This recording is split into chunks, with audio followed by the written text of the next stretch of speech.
2009 Lexus V8. The car don't crank and of course don't start. Alright, you come down here, you move the computer. This is the transmission computer. Move it out of the way, you unbolt it. Over here close, and the engine computer, it has 1 2 3 4 5 6 plugs. You unplug this plug, the one close to the headlight. You unplug it and crank the engine. If the engine crank, it turns. Of course not gonna start because you unplug this, the sensors. The problem is not your computer. The problem is the fuel pressure sensor that goes inside underneath the intake manifold. So it's not your starter.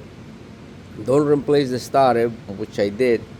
The relay down here, the blue, the purple, is good. I tested. It's good. So thanks to a guy in YouTube from India that he showed this thing. I couldn't understand, but I saw what he did with his hands. He unplugged this plug and he cranked the engine. As you can see now, I'm gonna crank it, and if the battery didn't die overnight. Let me see. Alright, now it cranks, and actually the battery didn't die.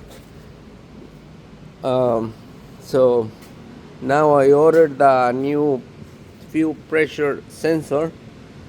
I ordered it online because the dealer, it wants $700. They don't want to they do not want to sell me the sensor. They want to sell me the fuel rail.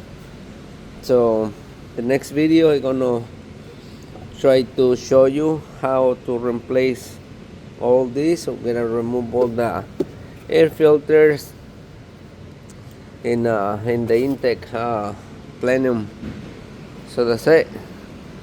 After replacing the starter, which it was really hard, I bought a new battery.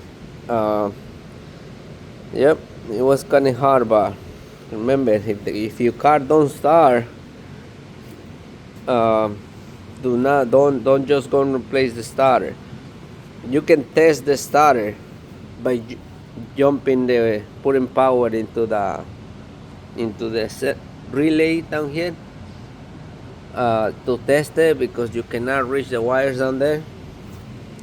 So that's a good way to test it right there. If your engine turn by putting power right here, you're ready to go.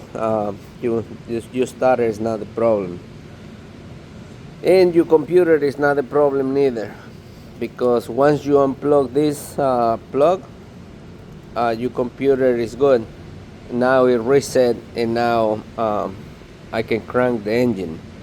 So my next project is I gotta do the fuel pressure sensor, which is short out, and it sends the computer into a limp mode, I guess, and now you cannot turn the engine. So that's the test you gotta do. Unplug this wire, disconnect it. If the engine turns, you are in the right track now. All right, I was just about to quit in this car, but now I'm gonna wait a couple days to get the sensor. I ordered it online and it only cost me $50. All right, bye bye.